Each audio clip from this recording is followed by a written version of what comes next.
एक कॉमेडियन, एक जोक और एक नेशनल कंट्रोवर्सी, आखिर एक पंचलाइन की कीमत क्या हो सकती है?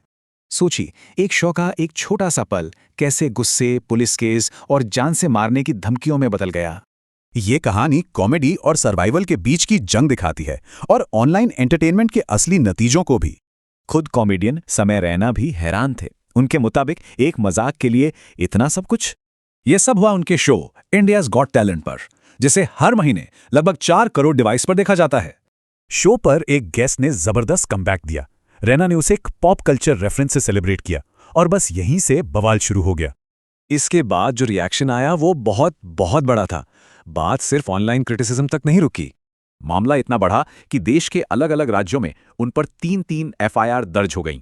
दबाव हर तरफ से था, media debates, political pressure, police जांच और यहां तक कि जान से मारने की धमकियां भी।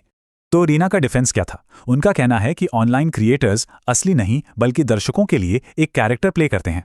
उन्होंने 2 तरह की इमेज समझाई, एक क्लीन इमेज जो बहुत स्ट्रेसफुल है और दूसरी विवादास्पद जिसमें आज़ादी है। उनके हिसाब से इंडिया में इंटरनेट आर्ट नहीं है, ये तो बस एक हाई स्कोर बनाने का गेम है। और ये सब तब हो रहा था जब वो यूएस में एक सोल्ड आउट टूर पर थे। इस विवाद ने उन पर बहुत गहरा असर डाला। सिचुएशन बहुत तेजी से बिगड़ी। ट्विटर ट्रेंडिंग से बात उनके पेरेंट्स को मिली जान की धमकियों तक पहुंच गई। वो बताते हैं कि उन्हें एंग्जाइटी अटैक आ रहे थे, फिर भी वो बस याददाश्त के भरोसे स्टेज पर परफॉर्म कर रहे थे।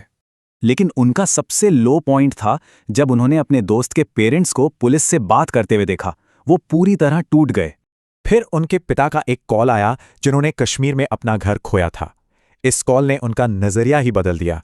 देखिए, एक सोच कहती है कि हर मजाक एक छोटी क्रांति है और कॉमेडियन को कभी झुकना नहीं चाहिए। लेकिन रैना का पर्सपेक्टिव कहता है, लड़ाई बराबरी की हो तभी लड़ो। कभी कभी सर्वाइवल ज्यादा जरूरी है। और इसीलिए उन्होंने पुलिस से माफी मांगने का फैसला किया। ये एक स्ट्रैटेजिक मूव था, मॉरल फेलियर नहीं। और नतीजा, इस कंट्रोवर्सी के बाद उनके अगले टूर की 3 लाख टिकटें बिकी। ये उनका सबसे सक्सेसफुल टूर था। रैना का कहना है कि इस अनुभव ने उन्हें क्लियर कर दिया। अब वो प्रसिद्धि और पब्लिक परसेप्शन का गेम समझ चुके हैं।